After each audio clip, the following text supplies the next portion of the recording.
Good morning दोस्तों। तो आज की इस वीडियो में हम बात करेंगे नेशनल एजुकेशन पॉलिसी के ऊपर, जो कि ड्राफ्ट 2019 में 2020 में से इम्प्लीमेंट कर दिए गए। तो इस एजुकेशन पॉलिसी में बहुत सारे नए चेंजेस किए गए हैं हमारे एजुकेशन स्ट्रक्चर में।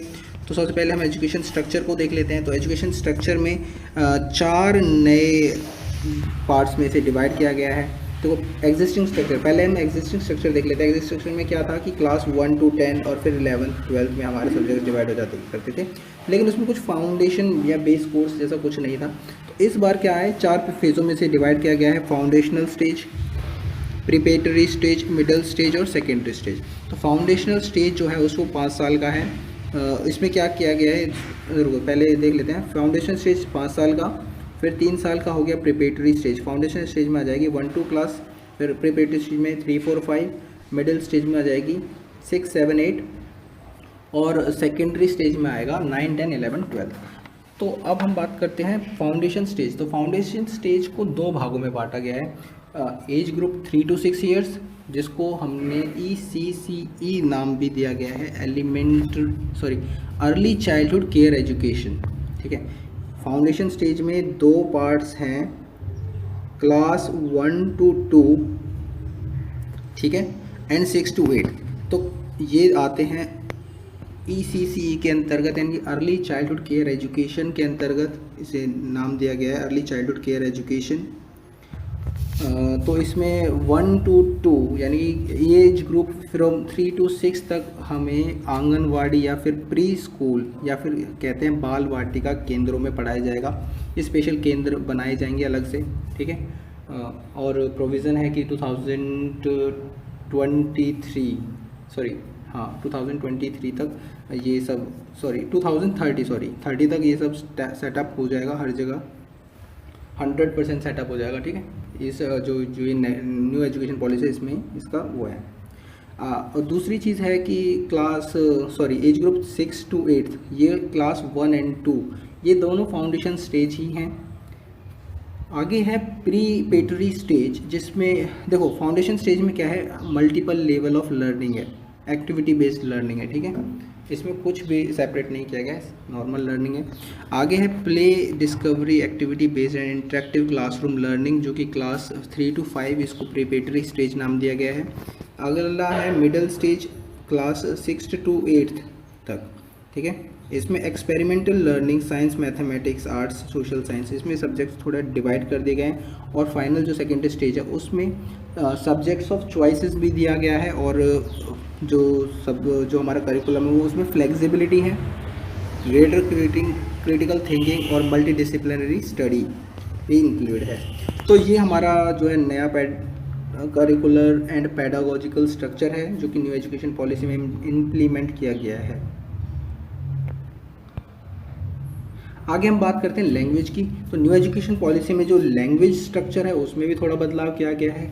क्या कहा गया है कि ग्रेड 5 से ग्रेड 8 तक जो है प्रीफेबरली कि हर एक टीचर को जो मीडियम ऑफ इंस्ट्रक्शन है, यानी कि जो पढ़ाने का उसका तरीका, इंस्ट्रक्शन देने का जो तरीका है हर एक टीचर का, वो होम लैंग्वेज यानी कि मदर लैंग्वेज या लोकल लैंग्वेज भी हम कह सकते हैं, उसमें ही होगा, ठीक है। इसके बाद इन्होंने कहा है कि जो स्टेट गवर्नमेंट ने जो 3 लैंग्वेज डिसाइड करेगी हर एक स्कूल में, वो 3 लैंग्वेजों में पढ़ाया जाएगा।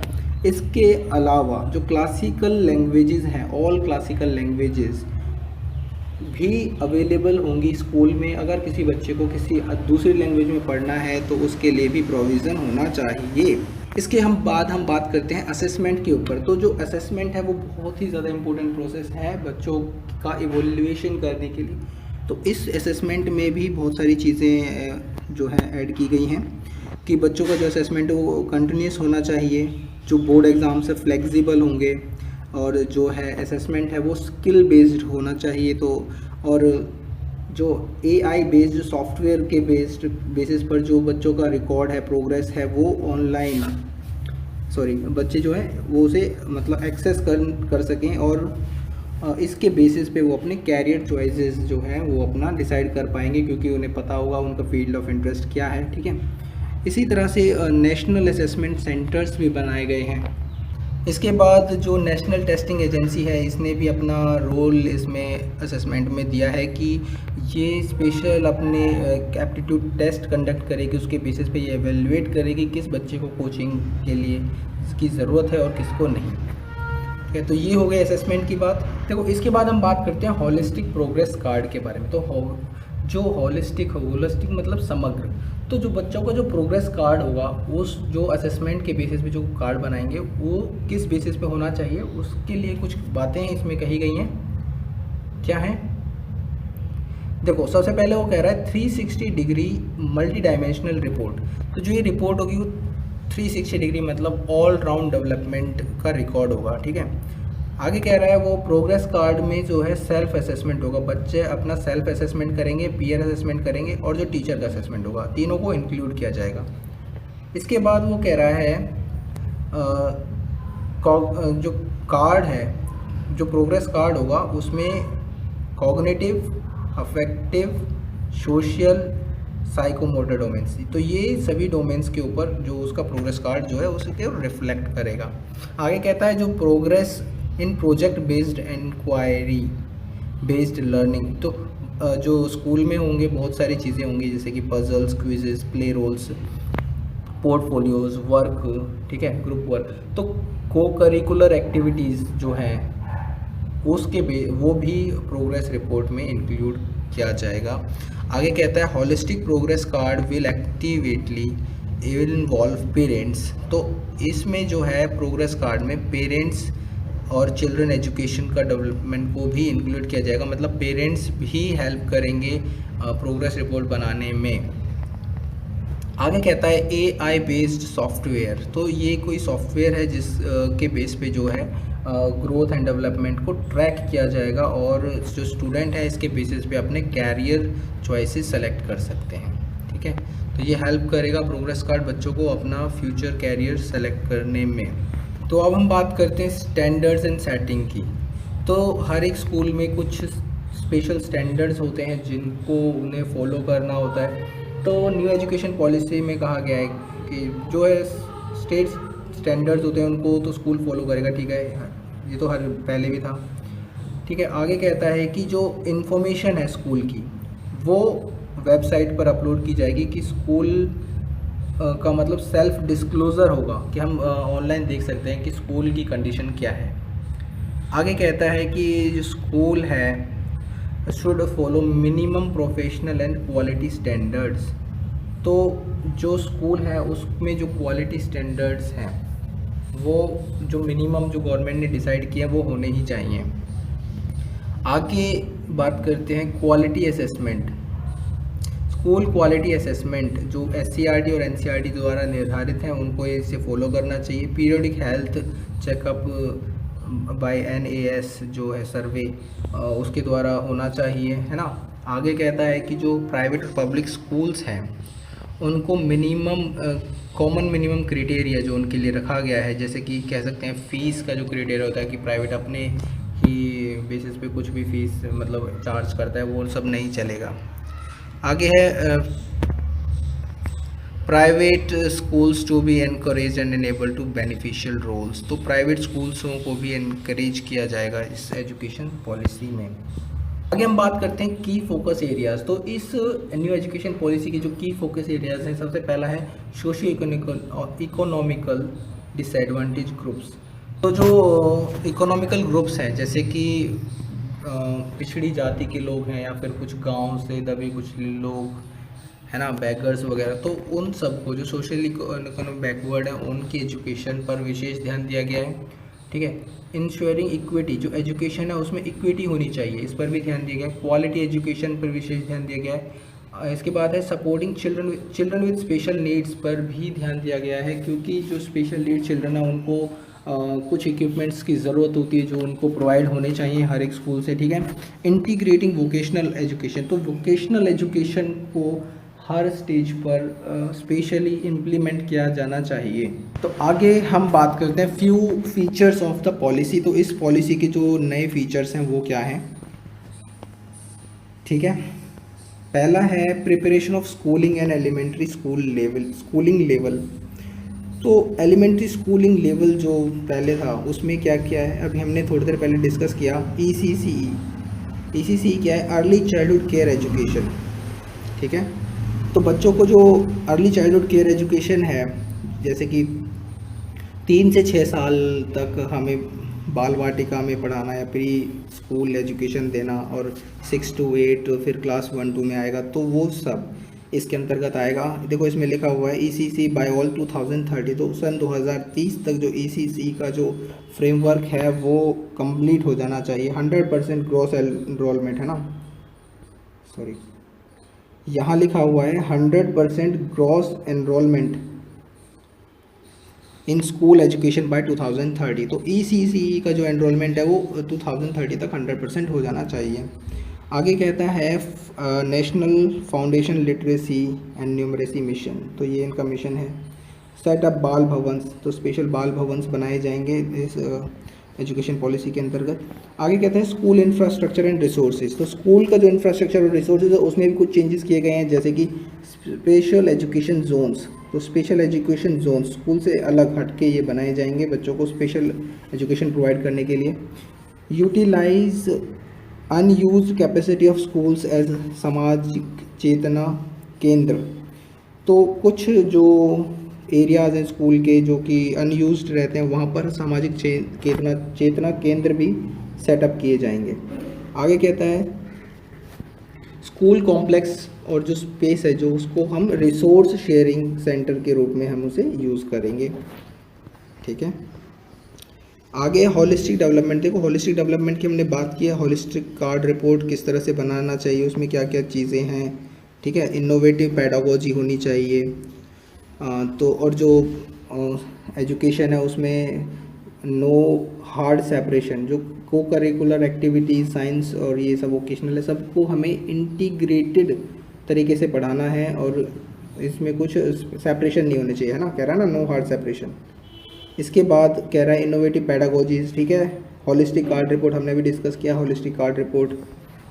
आगे कहता है वोकेशनल एजुकेशन। ठीक है, वोकेशनल एजुकेशन तो बहुत ज़्यादा इम्पोर्टेंट है कि जो प्राइमरी ग्रेड्स और internship with local trades and craft person, जो हमारी सोसाइटी में जो स्पेशल मतलब जो हैं कम्युनिटीज़ से लोग को हमें रिसोर्सेज एज अ रिसोर्स हमें बुलाना है और उनको इंटर्नशिप जो है बच्चों को प्रोवाइड करानी है वोकेशनल एजुकेशन से रिलेटेड, ताकि वो स्किल डेवलपमेंट उनके अंदर आ सके। आगे है लोक विद्या, तो लोकल आर्टिस्ट और मास्टर इंस्ट्रक्टर्स, ये भी वही बात है ना, इन स्कूल्स में बुला के उनको स्पेशल आर्ट की जो है स्किल्स सिखाई जाए। तो इसके बाद जो न्यू एजुकेशन पॉलिसी में है उसमें है इंक्लूसिविटी। ठीक है, तो इसके बाद जो न्यू एजुकेशन पॉलिसी में है वो है इंक्लूसिविटी। ये क्या है? Gender inclusion. पहली बात जेंडर इंक्लूजन फंड। ठीक है, अप टू 12th क्लास तक ये होगा। Special provisions for gifted children, जो गिफ्टेड चिल्ड्रन की जो कुछ ज़्यादा होशियार बच्चे उनके लिए स्पेशल प्रोविजंस होंगे। Adult education to focus on technology based solutions, तो जो बड़े लोग हैं उनके लिए भी टेक्नोलॉजी बेस्ड लर्निंग होगी। तो इस तरह से इंक्लूसिविटी है इसमें। आगे बात करते हैं असेसमेंट। देखो असेसमेंट की हमने बात की है कि असेसमेंट में क्या क्या चीज़ें होती हैं हॉलिस्टिक असेसमेंट के लिए। ये एक नया जो है असेसमेंट सेंटर है PARAKH। ठीक है, इसकी फुल फॉर्म है performance assessment review and analysis of knowledge for holistic development. तो ये नया असेसमेंट सेंटर जो है गवर्नमेंट ने लागू किया है। असेसमेंट सेंटर्स होंगे जो कि असेस करेंगे हर एक स्कूल का रिकॉर्ड।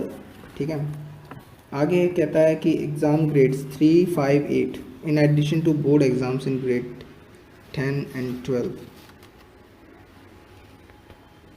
तो असेसमेंट में जो है एग्ज़ाम्स जो एग्ज़ाम्स होंगे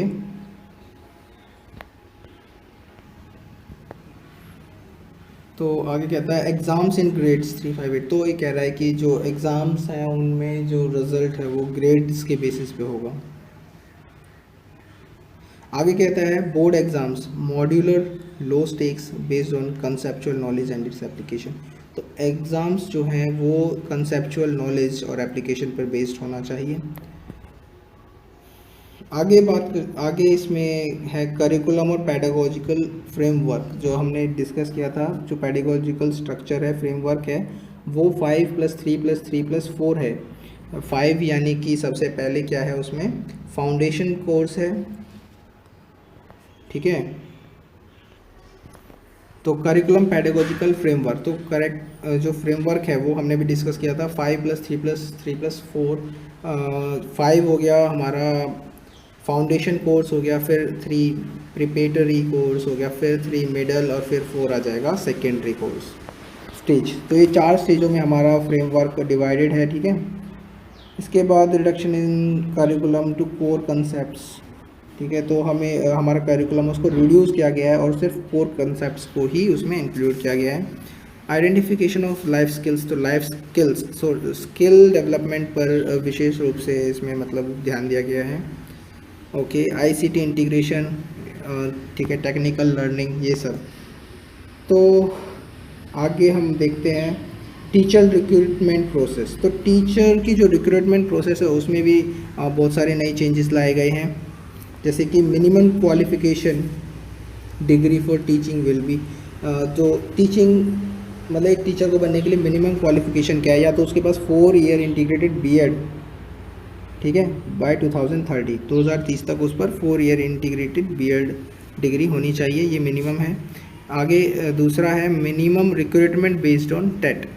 तो जो टीचर एलिजिबिलिटी टेस्ट या फिर national testing agency NTA test, जो टीचिंग डेमोन्स्ट्रेशन मतलब ये होना चाहिए, और इसके साथ उसको डेमोन्स्ट्रेशन, तो इन दोनों को मिलाकर जो है टीचर को मतलब रिक्रूट किया जाएगा, चाहे वो प्राइवेट सेक्टर हो या पब्लिक, हर जगह ये teaching eligibility test and plus demonstration दोनों को ही इंक्लूजन के बेसिस पर टीचर रिक्रूटमेंट होगी।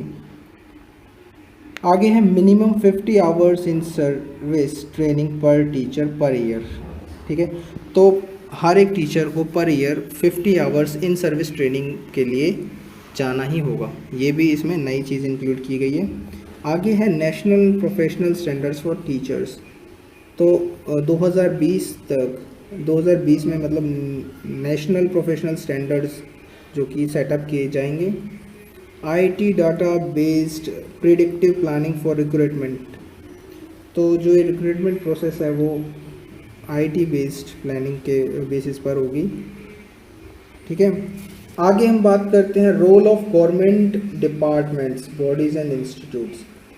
तो गवर्नमेंट बॉडीज़ जो है सीआरटी या स्टेट गवर्नमेंट अथॉरिटी हो गया एनसीईआरटी, तो ये सब जो है इनका अपना अपना रोल है न्यू एजुकेशन पॉलिसी में, उनको अपना अपना काम दिया गया है, ठीक है। तो आज की वीडियो में बस इतना ही। अगर आपको वीडियो अच्छी लगी हो तो इसे शेयर ज़रूर कीजिए। Thank you.